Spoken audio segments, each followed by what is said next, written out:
Do you remember being indestructible? When the only thing you had to fight was sunrise because everything happened under the moon?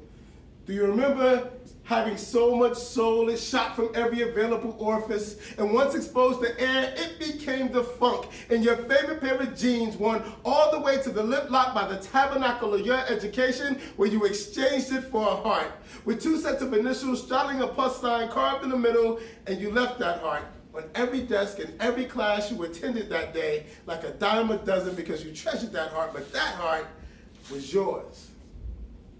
Or maybe you was more like me, invulnerable to toxins, ingesting everything from fists of adolescent rooftop laughter to after-school shorty smiles rolled in bed sheets that magically ended as whiffs of cigarette smoke, twisting and air dancing 15 minutes before mama got home.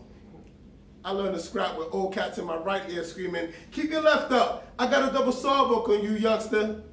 On rainy days, the engine at the back seat of an empty bus breathed the chill from calves as ears clutched headphones, desperately hanging on to every moment, to that soundtrack, to that now that'll never happen again. That now that made that empty bus a crystal carriage. And me, Cinderfella, on my way home to the best college in oxtails my mother ever stuck her foot in. Now, right now, I'm sitting on a bus.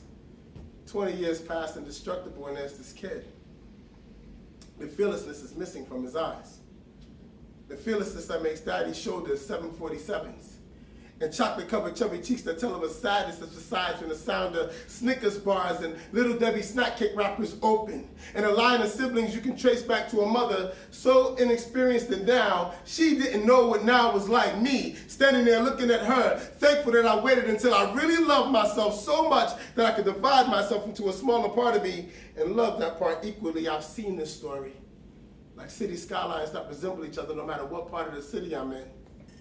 A young girl with so much future inside, eyes novaed, blinding men to the paradise hidden behind them. And instead of seeing a young girl with so much future, she carved the initials in the middle of hearts. All they saw was crotch cholesterol, and like the boogeyman tomorrow that never comes, they whispered nothing so sweet. They reached behind her eyes and yanked the paradise in between her thighs, and with the first push, breathe, feeling indestructibility slipping, she realized that nothing so sweet was a dime a dozen and wondered where the other 11 just like her were. And with every push, breathe that came after, she experienced fifths of adolescent rooftop laughters and shots of mamas watching the kids, smoking blunts filled with that bomb I want to forget now, just to feel indestructible again.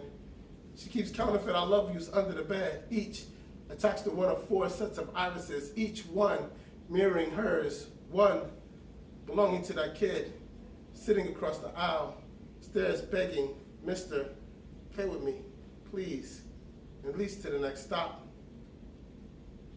The best I could do to cut the distance between us is make funny faces, stand and tell him, "Keep your left up, I got a double sawbuck on you, youngster," hoping to give him a now he'll see in the future and feel indestructible. Yes.